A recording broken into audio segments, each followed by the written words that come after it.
Hey, welcome back. My next guest, the Dr. Lisa Koche. She is the director of Spectra Wellness Solutions Clinic and also the author of Get Lit. Hey, Lisa. Hey, thanks for having me. Lisa or Dr. Koche? Do you care Hey, either how way? about Dr. Lisa? Dr. Lisa. All right, we'll split the difference. Now, everybody is dealing with this social distancing. It's like a recurring theme for everyone nowadays. I do want to ask you, for those of us who live by ourselves, how do you stay less lonely? And then, more importantly, my second question is for everyone who has to share the same common space with a significant other or a relative, a parent, how do you just not kill each other? These these are fantastic and quite topical questions. So the first one, how do you not get too lonely with social distancing? How I've approached it with my patients is I've asked them to really spend the time to get to know themselves. So often we are just running. We're on the hamster wheel. We're on social media. We're on, place to place to place, and we never get to go within.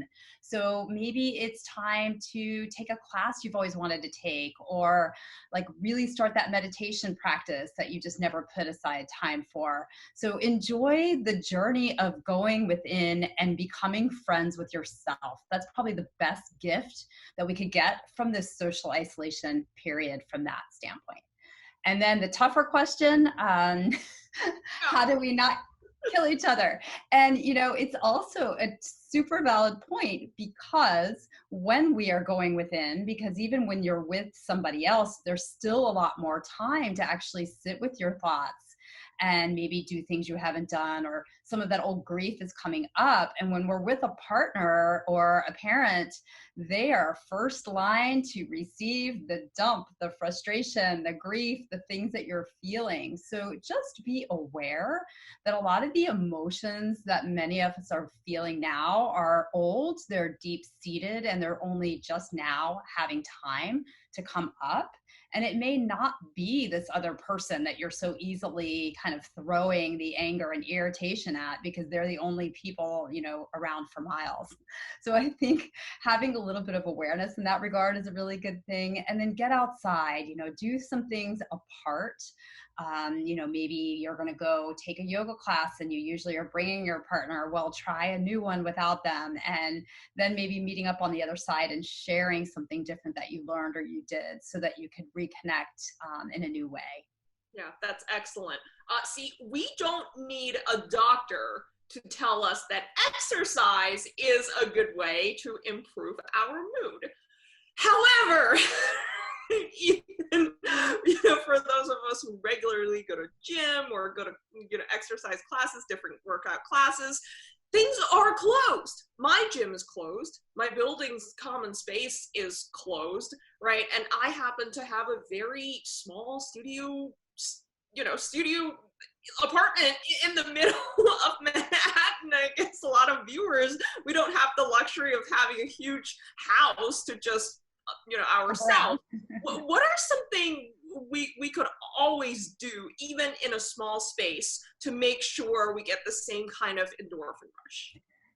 The research on the best exercise for mitochondrial function, which helps your immune system and helps your energy and helps your mood, is surprisingly something called high intensity interval training. You can do a HIIT circuit in a super small space. So I did a video where all we had was a mat, maybe a 10-pound free weight. And I know some of your viewers may not have that, but a lot of people may, and even a jump rope. And you can just alternate some cardio in whatever manner you can get in your space, whether it's running in place, jump rope, for about 1 to 2 minutes, and then do some strength training for about a minute and just alternate. Or you could do shorter bursts where you do, hardcore 40 to 60 seconds followed by a rest period of about 20 seconds. And if you do that for 15 or 20 minutes, even as little as 3 times a week, there are studies showing that you can actually trigger the formation of new mitochondria, which would be an awesome thing to get on the other side of this social distancing. Yeah, micro HIIT became popular for a reason. I mean, HIIT became popular for a good reason, and now micro HIIT is taking the world by storm. platform. Yeah. Yes. That. Yes, All right. absolutely. Thank you, Dr. Elisa. Thank you. Thanks for Yeah, having me. have Have a you. great day.